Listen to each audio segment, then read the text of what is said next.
ওর মাকে প্রতিনিয়ত খোঁজে। ও যে টাইমটা ওর মাকে পাওয়ার কথা বা যে টাইমটায় ওর মার আদর ভালোবাসা, যে টাইমটা ওর মাকে দরকার, সেই টাইমটা আমার মেয়ে ওর মাকে কাছে পাইল না।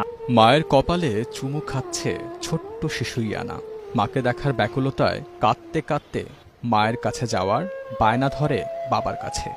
মায়ের স্পর্শ পাবার জন্য ছটফট করা ইয়ানা জানেই না যে তার মার কখনোই ফিরবে না। ডেঙ্গু জ্বরে আক্রান্ত হয়ে হাসপাতালে চিকিৎসাধীন অবস্থায় মারা গেছেন শিশু ইয়ানার মা আজমেরি মোনালিসা জেরিন। ঘটনা এই বছরের জুন মাসের ৬ তারিখ বরগুনায়। সেদিন ছিল জেরিনের ২৭তম জন্মদিন।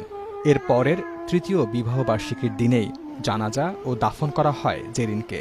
আমি দেখি আমার মেয়ের দিকে তাকালে আমি বুঝতে পারি মেয়ে কি বলে। ও যখন রাতে ওর মাকে মিস করে, ওর মাকে খুঁজে, যখন ওর মার ব্রেস্ট ফিটিংটা ওর দরকার, আসলে ও ঘুমাতে গেলে যে চিৎকার চেঁচামেচি করে কান্না করে, এটা শুধু আমি বাবা হিসাবে আমি উপলব্ধি করি, আমি বুঝতে পারি যে আসলে কি দরকার। ঘরের বিভিন্ন জায়গায় স্মৃতি বিজড়িত জেরিনের অনেক ছবি।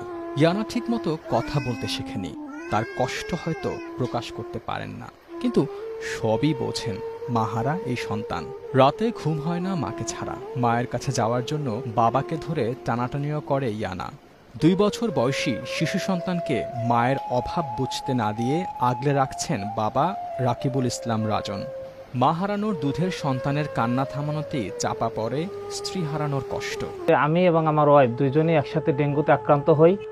আমরা ভর্তি হই বরগুনা হসপিটালে ৪/৬/২০২৫ সালে ২৫ তারিখ, এবং আমার ওয়াইফ মারা যায় ৬/৬/২০২৫ রোজ শুক্রবার মারা যায়, শনিবার তার দাফন হয়। আমরা যখন ভর্তি করি, ওর তখন প্লাটিলেট ছিল ১,৪৫,০০০। সেখান থেকে একদিন পরে ওর প্লাটিলেট দাঁড়ায় শুধু ৬০,০০০-এ। বরগুনা চিকিৎসা সেবার মানটা আরও উন্নতি হোক, আমাদের ২৫০ শয্যা বিশিষ্ট থেকে ৫০০ শয্যা বিশিষ্ট হসপিটাল হোক, এখানে অনেক অনেক এমবিবিএস ডাক্তার আসুক, এখানে আইসিইউর ব্যবস্থা হোক, এখানে উন্নত চিকিৎসা হোক, আমাদের ল্যাব থাকুক, সব রকমের চিকিৎসার মান উন্নয়ন হোক। এটাই আমাদের বরগুনাবাসীর প্রাণের দাবি। চলতি বছর এখন পর্যন্ত ডেঙ্গুতে মারা গেছেন ১০৫ জন। আক্রান্ত ব্যক্তির সংখ্যা ২৭,০০০ ছাড়িয়েছে। হাসপাতালে চিকিৎসা দিতে হিমশিম খাচ্ছেন চিকিৎসকরা।